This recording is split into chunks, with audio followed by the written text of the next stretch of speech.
台北市议员的选战，大安文山区正激烈，即马呐传出可能有人咧造谣，这是啥物人呢？这是要争取民进党市议员参选资格刘品馨哦。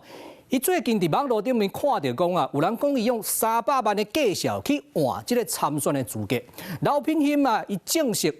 去即个地检署提告啊！伊讲初选啊，大家当竞争，但是唔能通乌白讲话啊。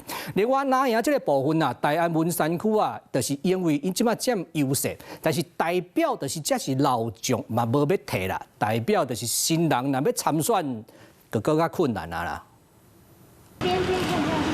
要争取民进党的提名，选台北市议员的刘品馨，今仔日早起市陵提告，原因是最近社群拢咧传，伊用300万的价销来换要接手国安会秘书长赵怡翔议员这个会。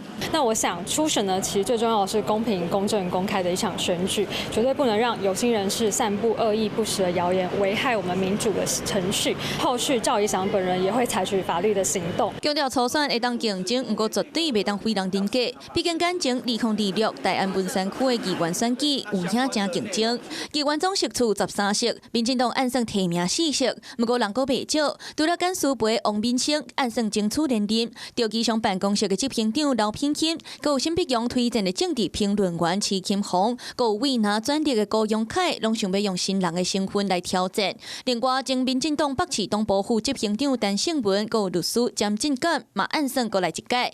立行党内初选7抢4是正硬斗，不过对南洋来讲算是优势选区。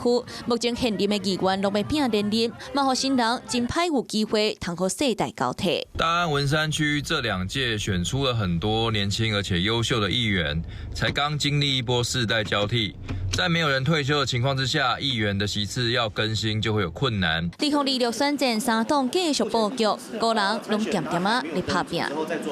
Hello， 我是易景，想要抢先掌握最及时的新闻资讯吗？赶快订阅、按赞、开启小铃铛，锁定华视新闻的 YouTube 频道。